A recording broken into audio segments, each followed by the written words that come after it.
आज इचुबा पांडवा विधानसभा इचुबा ग्राम में ग्राम सभा हुई।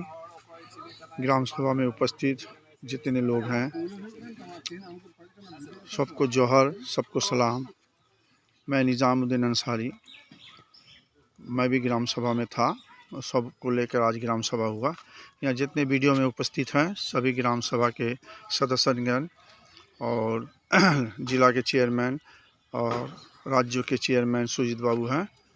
और यहाँ पर उपस्थित हैं हमारे ब्लॉक के माने ग्राम सभा के सदस्यगण, कार्तिक बाबू है और क्या है राजू सिंह है, सागर मुर्मू साहब हैं।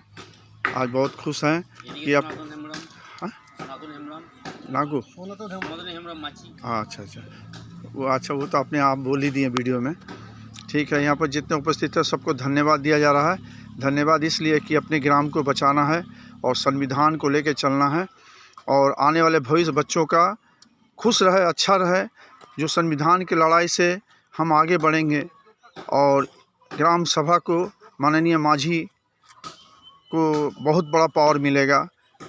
ये हमारे ग्राम सभा के जिला कमेटी, राज्य कमेटी और ब्लॉक कमेटी को सबको धन्यवाद देके ग्राम सभा आज यहीं समाप्त हो रहा है। जय भीम, जय भारत।